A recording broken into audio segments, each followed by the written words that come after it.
Today we are high on startup and we are going to make you meet one by one with all the people who started their startups with their own guidance and help and support. And today we have one of the person who has been able to very smartly handle her business. And before we move there, I must tell a little bit about her and then she'll tell you about her startup design. So Miss Saanwari over here has a beautiful, creative, innovative website in which she'll give you the stuff that you have never seen anywhere else before. So here we go. So my first question to you is, what made you leave your advertising job, which is a really amazing thing to do, and come up with the idea of the startup? When I was in advertising, I was at one point doing up. I moved into my own house. I just recently got married and stuff. And we were doing up our own house, and we were out in the market looking for stuff. And like you say, your house should be a personality, or it should reflect your own personality. We couldn't find anything that reflected ours because it was supposed to be like we wanted it to be youthful and casual and fun, but everything was so like tricky and serious, and it was all really nice, but it wasn't something either me or my husband wanted. And I don't think a lot of young people really want that kind of very pretty stuff. It's pretty nonetheless, but it really doesn't reflect a casual young vibe. I think the beautiful part about this particular startup is that it also came with the need. There was the need for her to go and buy and look for the stuff that you needed. Yeah. And then she wanted to kill the need for all the other people and give them with the beautiful creative stuff that make things happy. So I want to know about the name and I want to know about the tagline behind it. The name PoppadumArt. We were just playing around. I was just playing around with the word pop art, and we don't do like typical pop art kind of stuff. So we were playing around with the word and wanted something that had a ring to it, which is how it's just a variation of pop art, so we just call it PoppadumArt. And I also like a lot of other taglines that you've put, that cheap and cute little stuff and creative stuff. Right. So I would also want you to go and check out the website. But before we go on to just promoting the idea of this beautiful website that you have, I would like to ask you, who all are your competitors in this range? Because not many people are competitive nowadays who bring in creativity along. Actually, that's changed a lot in the last, say, 5-6 years. When I started about 6 years back, there were very few of us who were really in the decor space. First of all, online wasn't that big at that time. There wasn't that much e-commerce, so exposure to brands didn't have that kind of exposure. So everything was available at niche boutique stores.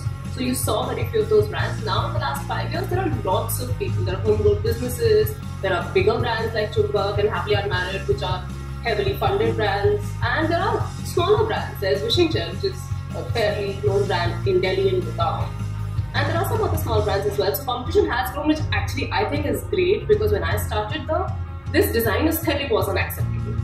So it was, people liked it, but they couldn't see it fitting in. Now so many more people and so many more brands are doing it that work has become a very normal design to imbibe in your own space. So I think it's great to have competition as long as it's growing the industry. Oh, great. What's the one tip that you want to give to the people who are in your line of business? Keep experimenting with your products. Don't do boring stuff. Keep innovating, because this design philosophy is still new, it's still getting accepted, and the more you expose your customers to different ideas, the more they'll accept it, and the funner decor will get it. Great. And a message for the budding entrepreneurs? Perseverance, perseverance, perseverance. Just don't give up once you have taken the leap finally from a job to a startup, or even if you're just starting up right out of college or whatever. Don't keep a plan B in your mind as much as you can, because if you have a fallback, you'll always tend to run to it. So try not to have that in your headspace, and you will be fine. And what are the issues that you faced while running your business?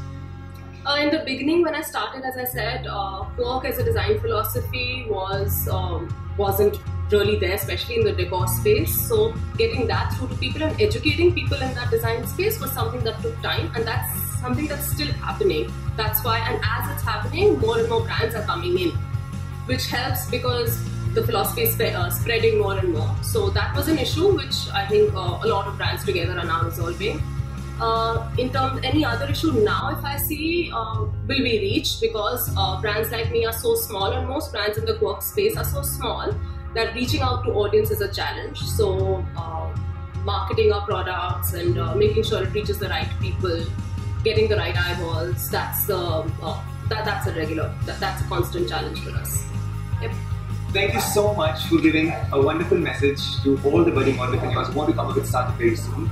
So what would you want to say to the people who wish to get creative stuff from your website? Go onto my website, log on to PoppadumArt.com and get it. It really is really simple. So there's a lot of stress involved by handling a business. So what do you need to get high on? Just my startup. I don't need anything else to get high on.